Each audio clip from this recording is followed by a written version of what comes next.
दोस्तों, आज की कहानी श्री राम की राम सेतु और उसके रहस्य के बारे में है। वीडियो अगर अच्छी लगी तो लाइक, शेयर और सब्सक्राइब जरूर करिएगा। राम सेतु कहाँ पे स्थित है?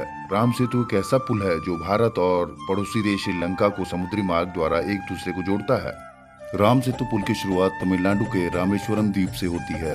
रामेश्वरम के धनुषकोडी में पम्बन ब्रिज की नोक से शुरू होकर राम सेतु श्रीलंका के मन्नार द्वीप में समाप्त होती है। इस प्रकार राम सेतु मार्ग भारत और श्रीलंका को समुद्री मार्ग से जोड़ता है। राम सेतु की लंबाई कितनी है? अमेरिकी अंतरिक्ष अनुसंधान केंद्र नासा के मुताबिक राम सेतु की लंबाई 48 किलोमीटर है, जबकि इसकी चौड़ाई 3 किलोमीटर के लगभग है। हालांकि कुछ अन्य आंकड़ों के मुताबिक राम सेतु की लंबाई 50 किलोमीटर तक मानी जाती है, लेकिन नासा के द्वारा प्रमाणित साक्ष्यों के आधार पर इसे 48 किलोमीटर ही माना जाता है। रामेश्वरम द्वीप से शुरू होकर श्रीलंका के मन्नार द्वीप में समाप्त होने वाला राम सेतु ब्रिज समुद्र में कुछ एक स्थानों पर 3 फीट गहराई पर है, तो कुछ स्थानों पर 30 फीट की गहराई पर स्थित है। राम सेतु पूरी तरह से समुद्र के भीतर डूबा हुआ है। यही कारण है कि यह सीधे तरीके से दिखाई नहीं देता। हालांकि सैटेलाइट और गूगल मैप के माध्यम से इसे देखा जा सकता है। नासा ने साल 1993 में राम सेतु से जुड़े शोध के बाद सैटेलाइट द्वारा लिए गए फोटोग्राफ्स को प्रकाशित किया, जिसमें राम सेतु का अस्तित्व साफ दिखाई दे रहा था।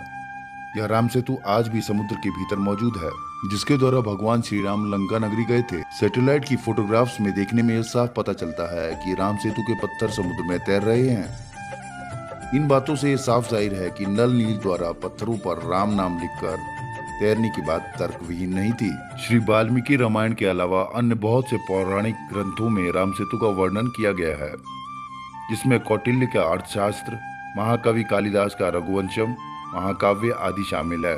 इन सब के अलावा सनातन संस्कृति में विष्णु पुराण, अग्नि पुराण और ब्रह्म पुराण में भी राम सेतु का वर्णन किया गया है। राम सेतु कितना पुराना है? श्री वाल्मीकि रामायण के अनुसार राम सेतु लगभग 3500 साल पुराना है। हालांकि कुछ लोग इसे 7000 साल पुराना भी मानते हैं। कुल मिलाकर यह कह सकते हैं कि राम सेतु की आयु को लेकर कोई स्पष्ट मत नहीं है, लेकिन मर्यादा पुरुषोत्तम श्री राम से जुड़े होने के कारण 3500 वर्ष आयु को सर्वाधिक मान्यता दी जाती है। राम सेतु से जुड़े हुए बहुत से शोध हुए हैं और बहुत से हो रहे हैं, जिनके मुताबिक यह माना जाता है कि 10वीं शताब्दी से 15वीं शताब्दी के आसपास तक राम सेतु के माध्यम से रामेश्वरम से श्रीलंका के मन्नार द्वीप तक जाया जा सकता था।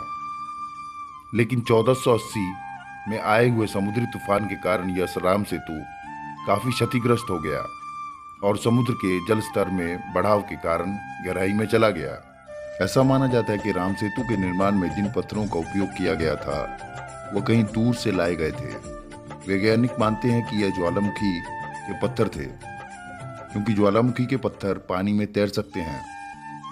विश्वकर्मा के पुत्र नल नील को राम सेतु का इंजीनियर कहा जाता है, क्योंकि उन्होंने ही इस राम सेतु का निर्माण किया था।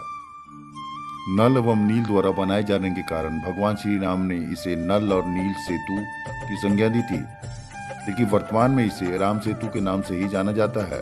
कहा जाता है कि श्रीलंका के मुसलमानों ने सबसे पहले राम सेतु को आदम पुल कहकर बुलाना शुरू किया, जिसके बाद ईसाई और अन्य समुदाय के लोग इसे एडम्स ब्रिज कहने लगे, क्योंकि उनका ऐसा मानना है कि आदम इसी पुल से होकर गुजरे थे।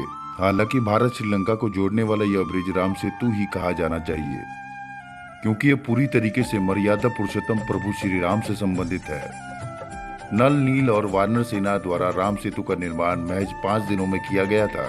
वैज्ञानिक मानते हैं कि राम सेतु में लगे पत्थरों के उत्पत्ति का मुख्य भाग लावा के विस्फोट से हुआ था, क्योंकि आज भी सैटेलाइट में देखने से यह पत्थर तैरते दिखाई देते हैं। पुराणों में राम सेतु का वर्णन किया गया है, जो ब्रह्म पुराण, अग्नि पुराण और विष्णु पुराण में मौजूद है। राम सेतु का निर्माण करने वाले नल और नील को विश्वकर्मा का पुत्र माना जाता है। ऐसा माना जाता है कि नल और नील को वरदान था कि उसके द्वारा रखे गए पत्थर पानी में तैरेंगे। राम सेतु में मर्यादा पुरुषोत्तम प्रभु श्री राम और उनकी अर्धांगिनी माता सीता के बीच प्रेम का प्रतीक माना जाता है। राम सेतु ब्रिज अखिल विश्व में प्रेम प्रतीक के रूप में विख्यात हैं। तो दोस्तों, श्री राम की राम सेतु और उसके रहस्य के बारे में जानकारी आपको कैसी लगी, अपनी राय हमें कमेंट बॉक्स में ज़रूर दें। और अगर वीडियो अच्छी लगी है तो हमारे वीडियो को लाइक और हमारे चैनल को सब्सक्राइब ज़रूर करें। मिलते हैं किसी दूसरे बेहतरीन कहानी में, तब तक के लिए आपका प्यार, आपका आभार।